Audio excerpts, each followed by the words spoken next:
नमस्कार, मैं दीपक कुमार आप सभी का स्वागत करता हूँ दादा चैनल। दोस्तों, दरअसल अब कांग्रेस पार्टी का जो इकोसिस्टम था, अब वो पूरी तरह से कांग्रेस नेता राहुल गांधी के समर्थन में लड़ाई में उतर चुका है।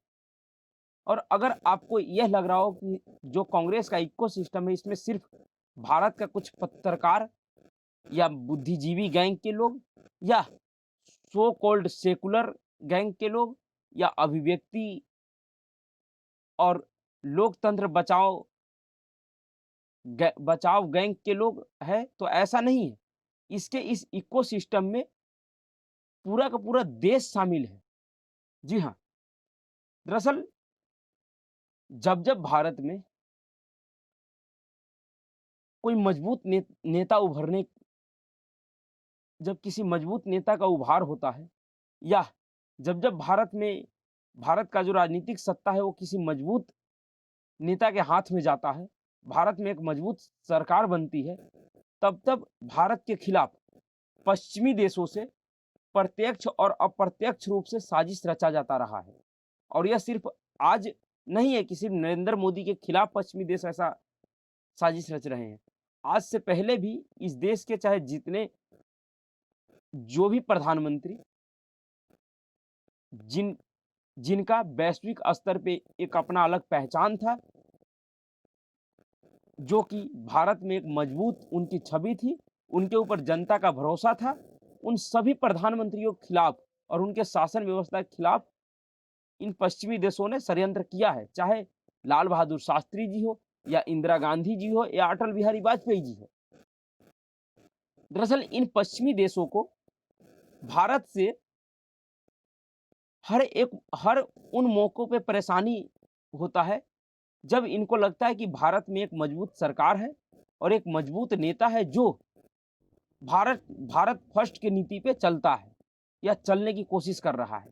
उन सभी सरकारों से, उन सभी नेताओं से इनको परेशानी होती है, क्योंकि इन्हें डर है कि अगर भारत इसी तरह से मजबूत हाथों में रहा तो भारत हर एक क्षेत्र में आत्मनिर्भर हो जाएगा। जिस तरह से भारत उन तमाम क्षेत्रों में, चाहे हथियार से लेके राशन हो या जो भी सामग्री हो भारत के उपयोग के लिए, उन सभी क्षेत्रों में आत्मनिर्भर होते जा रहा है। उससे पश्चिमी देशों की नींव हिली हुई है। और इस समय तो ऐसे भी उनकी परेशानी ज़्यादा है, क्योंकि उनका जो इकोनॉमिक क्राइसिस है, जो पश्चिमी देशों का जो बड़े-बड़े राष्ट्रीय बैंक डूबे जा रहे हैं, उससे वो और ज़्यादा परेशान है। इसलिए वह एक तरफ तो भारत के साथ खड़े होने का दिखावा करते हैं, पर पीछे से वो भारत के पीठ में छुरा घोंपने का काम करते हैं। और ये आज से नहीं, बहुत पहले से होता रहा है। पर पहले में और अब में फ़र्क इतना है कि पहले इन देशों को जो भारत का विपक्षी दल हुआ करता था, उनका साथ उतनी मजबूती से नहीं मिल पाता था, जितनी मजबूती से इस टाइम वर्तमान का जो विपक्ष है उसका साथ इनको मिल रहा है। क्योंकि अभी-अभी पर राहुल गांधी जो लंदन के कैम्ब्रिज यूनिवर्सिटी में जो वक्तव्य दिए थे और जिसमें उन्होंने पश्चिमी देशों से सहायता माँगा था भारत में लोकतंत्र बचाने के नाम पे। दरअसल उन्होंने एक तरह से साफ-साफ पश्चिमी देशों को कहा था कि आप हमें किसी भी तरीके से भारत में सत्ता दिलवाने में सहायता कीजिए, हमें प्रधानमंत्री बनाने में सहायता कीजिए। अब राहुल गांधी जो बोले थे, वो ऐसे ही तो नहीं बोले होंगे। दरअसल इन लोगों ने पूरी प्लानिंग के साथ उन पश्चिमी देशों के साथ पूरा समझ-बूझ एवं उनके साथ पूरा जो अंडरस्टैंडिंग था, उस जो सहयोग था इनका पार्टी और पश्चिमी देशों के साथ भारत के खिलाफ जो षड्यंत्र था, उसमें जो भरपूर सहयोग मिलने का जो बातचीत था, वो पूरा होने के बाद ही राहुल गांधी जी ने उस तरह का बयान दिया था। नहीं तो किसी भी देश का मुख्य विपक्षी दल का मुख्य नेता इस तरह का अपने ही देश के खिलाफ किसी विदेशी धरती पे विदेशी शक्तियों से इस तरह का आह्वान नहीं करता और नहीं आज तक किया होगा। ये शायद ही भारत के इतिहास नहीं, इस दुनिया में उन तमाम देशों इस दुनिया के इतिहास में ऐसा होगा कि किसी लोकतांत्रिक देश के, जिस देश का जनसंख्या 130-40 करोड़ की हो, उस देश का सबसे मुख्य विपक्षी दल का नेता विदेश में बैठ के और अपने ही देश और अपने ही देश के सरकार के खिलाफ विदेशी शक्तियों से सहायता मांग रहा हो, सहायता मांगने का अनुरोध कर रहा हो। तो जिस तरह से राहुल गांधी जी ने अमेरिका और यूरोपीय देशों से सहायता मांग रहा था, सहायता देने का अपील किया था, अब राहुल गांधी को उन देशों से सहायता प्रत्यक्ष रूप से मिलना शुरू हो गया है। जी हाँ, दरअसल जिस तरह से राहुल गांधी के ऊपर मानहानि के मामले में सूरत कोर्ट ने उनको सजा सुनाया और जिस सजा को सुनाने के बाद जो भारतीय संविधान में जो व्यवस्था है, जो भारत के सुप्रीम कोर्ट का संवैधानिक बेंच का जो फैसला है, उस फैसले के अनुरूप राहुल गांधी का संसद से सदस्यता रद्द हुआ है। और सिर्फ राहुल गांधी एक ऐसा व्यक्ति नहीं है जिसका संसद से सदस्यता इस तरीके से रद्द हुआ। इससे पहले भी लगभग 200 सांसदों या 200 ऐसे सदस्यों का सदस्यता रद्द हुई है, पर उन सभी में किसी में भी इस तरह का कोई नाटक नौटंकी नहीं हुआ जिस तरह से कांग्रेस पार्टी के इस तथाकथित नेता के सदस्यता रद्द होने पे हो रहा है। तो अब इनको खुलकर पश्चिमी देशों से सहायता मिलना शुरू हो गया है। इसी कड़ी में अमेरिका, सबसे पहले जो वक्तव्य आया है राहुल गांधी के मामले पे वो अमेरिका का आया है, क्योंकि अमेरिका का आना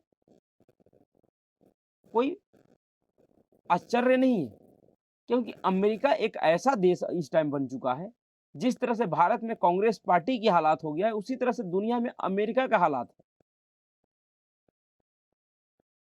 जिस तरह से भारत में कांग्रेस पार्टी समझती है कि हम सबसे बड़ा पार्टी है और हमारा सबसे ज्यादा बड़ा ओहदा है, हम सबके सरदार हैं, उसी तरह से दुनिया में अमेरिका भी इस टाइम समझ रहा है कि हम सबसे मजबूत है और हम सबके सरदार हैं।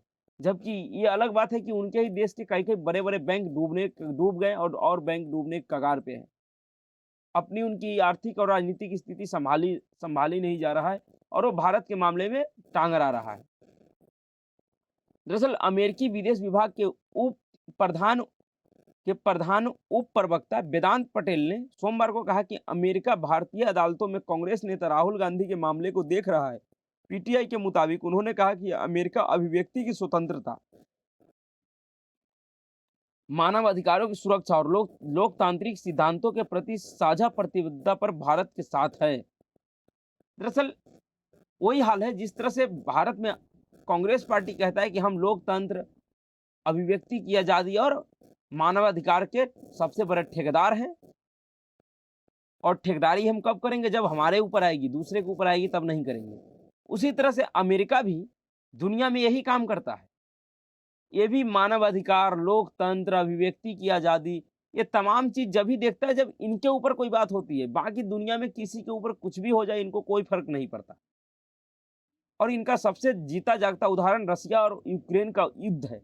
किस तरह से अमेरिका ने एक ऐसे देश जिस देश का राष्ट्रपति एक कॉमेडियन है, जिसको अपने देश के भविष्य का कितना समझ है वो तो वो जाने, पर अमेरिका के उकसावे में उन्होंने अपने पूरे देश की बर्बादी तय कर दी, पूरे देश को तहस नहस कर दिया, पूरे देश के लोगों का भविष्य बर्बाद कर दिया और अमेरिका उस पर ताली बजा रहा है और देख रहा है और अपना हथियार भेज दे रहा है, दबा के अपना हथियार का कारोबार कर रहा है।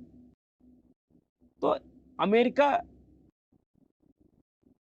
का स्थिति इस समय ऐसा है कि ये अपने देश के लोकतंत्र तो संभाल नहीं पा रहे हैं। ये अपने देश में जो मुख्य विपक्षी पार्टी है डोनाल्ड ट्रंप, उसको तो जेल भेजने पे लगे हुए हैं। उनके ऊपर पता नहीं तरह तरह के कितने गंभीर तरह के आरोप लगा रखे हैं। अपने देश में विपक्षी नेताओं को बोलने की आजादी नहीं दे रहे हैं और ये भारत पे नजर रख रहे हैं। शर्म आनी चाहिए इन तथाकथित लोकतंत्र के ठेकेदारों को। जबकि भारत सरकार ने और भारत के विदेश मंत्रालय ने इन पश्चिमी देशों के और इनके इस तरह के चाटुकार दलाल प्रवक्ताओं को हर एक मौकों पे, हर एक मंचों पे जोरदार तमाचा इनके गालों पे मारता रहा है और दोनों हाथों से मारता रहा है।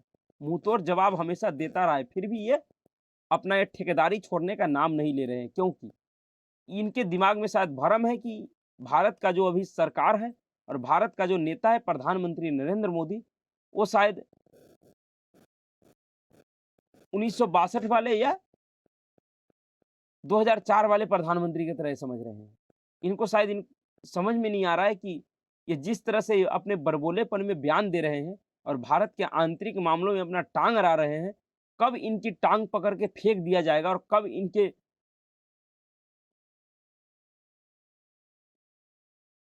इनको पता भी नहीं लगेगा।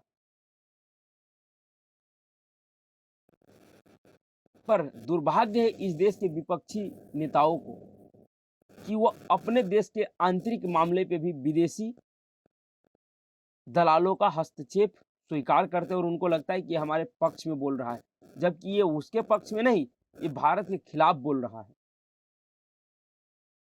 खैर, इन लोगों के बोलने से कोई फर्क नहीं पड़ने वाला है भारत पे, क्योंकि भारत ने इन सबको इनके औकात दिखा दिया है। किस तरह से ये रसिया यूक्रेन युद्ध के समय से ही भारत के ऊपर तमाम कोशिशों के बाद भी भारत के खिलाफ कोई एक्शन नहीं ले पाया है, क्योंकि इनकी औकात अब उस लायक रही नहीं गई है कि भारत के खिलाफ या भारत के सरकार के खिलाफ कोई एक्शन ले पाए। पर ये लोग अपना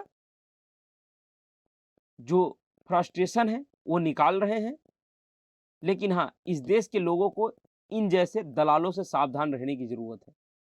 इन जैसे लोकतंत्र के ठेकेदारों से सावधान रहने की ज़रूरत है और इनके एजेंडे को समझने की ज़रूरत है कि ये किस एजेंडे के तहत भारत के आंतरिक मामले में हस्तक्षेप कर रहा है और उसके पीछे इसका मकसद क्या है। तो अभी के लिए इतना ही। अगर आपको वीडियो अच्छा लगा तो वीडियो को लाइक कीजिए, शेयर कीजिए और चैनल को सब्सक्राइब जरूर कीजिए। नमस्कार।